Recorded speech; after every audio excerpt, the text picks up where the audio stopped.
Good afternoon, Mama Richu. I am Sheila Mae D Guiaman of 3BPED-A, and this video will be my learning experiences 5. So the number one question is, why theory is important in the application of the study of motor skills? So for me, theories are important in the application of the study of motor skills because as we all know, theories provides concepts to name what we observe and explain relationships between the concepts. So when we apply theories in the study of motor skills and motor learning, it allows to explain what we see and what we should improve in a specific skill. So theory in the study of motor skills provide basis to understand how people learn and how we should improve or the specific skills that we want to understand. So number 2 is explain how far you understand information processing model with example.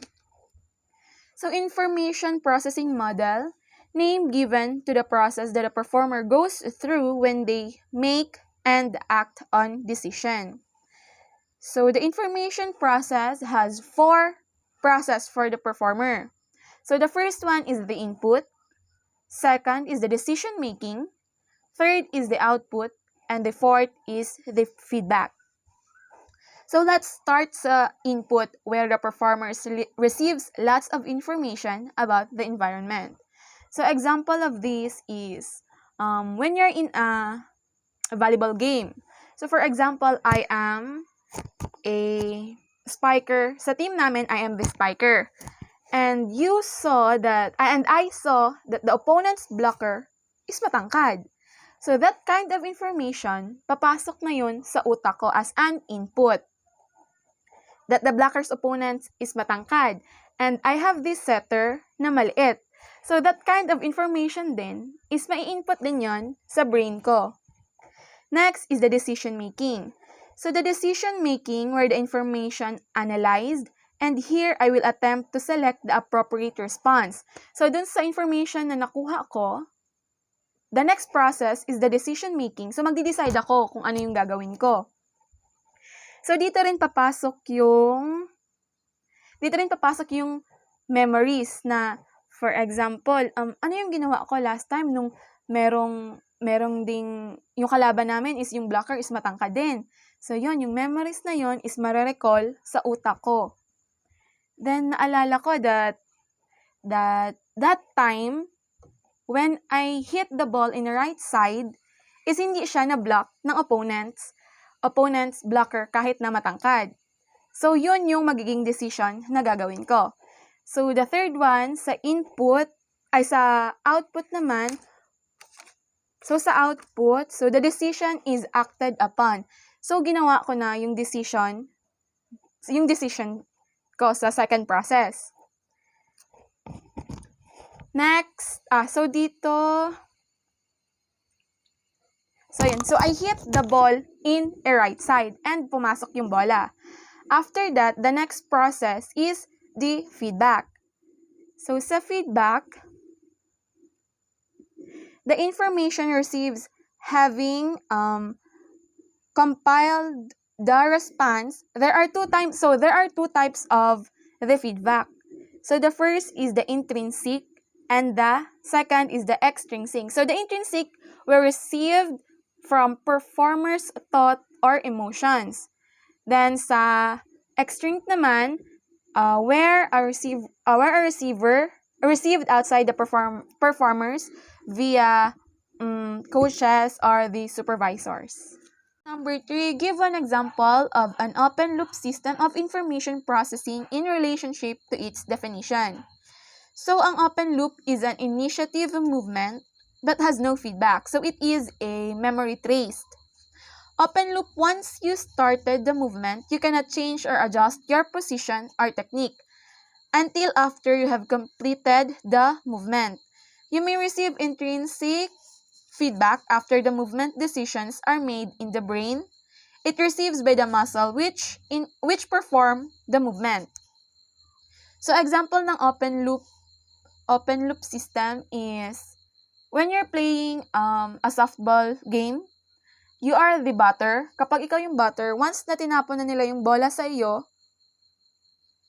it is an initiative to hit the ball. So, after nila pagtapon sa iyo, you hit the ball. So, after hitting the ball, you cannot change or adjust your position or your technique.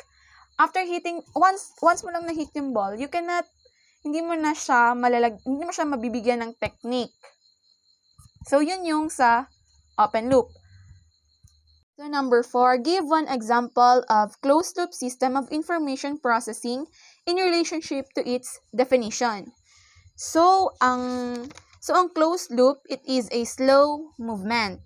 Ang slow loop can change or adjust your technique while you are performing the movement. You receive feedback continually during the movement being performed. So, decisions are made in the brain. It is initiated by a memory trace. Excuse me.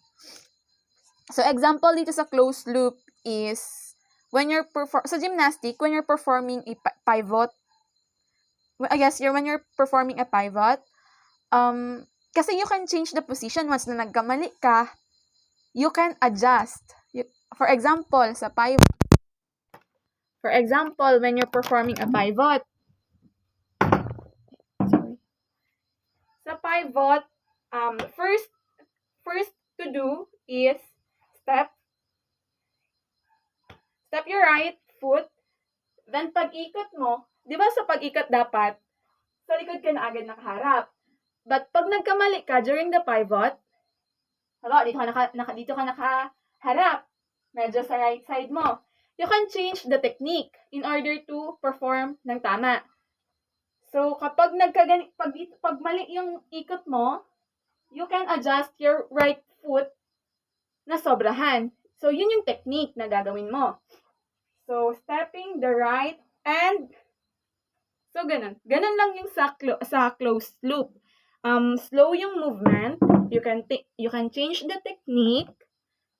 You can change the technique and while you're performing the movement. Yun lang.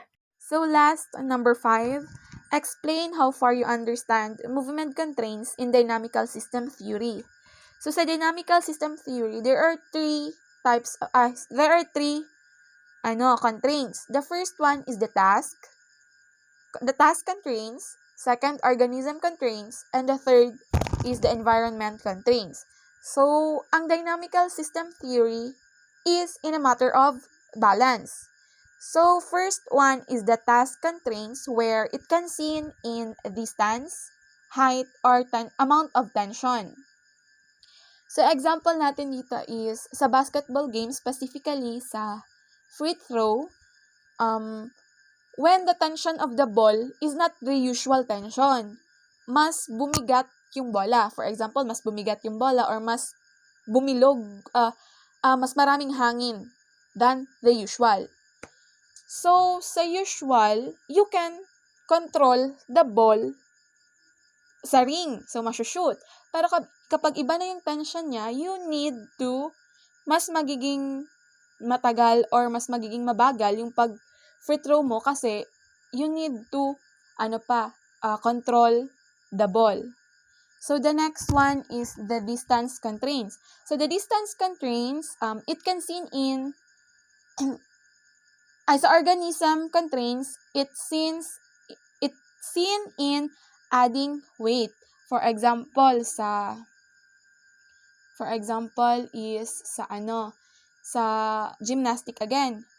Sa organism constraints, kapag sa gymnastic, usually talaga, nakaganito yung paa ng gymnastic in order to balance their body. So, kapag meron silang dalang mabigat na bagay, magiging mabagal yung galaw nila. Not sa usual na galaw talaga. Maging mas mabagal. So, yun yung sinasabing organism constraints. So, sa next is the environment constraints.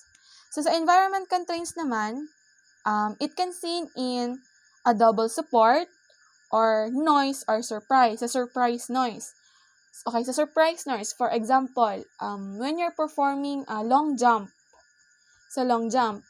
and suddenly, nag-beep yung malakas na beep ng kotse. So, when you're about to jump na, then biglang nag-beep ng malakas yung kotse. So, you're going to out of control. Magugulat ka and magiging iba yung performance mo.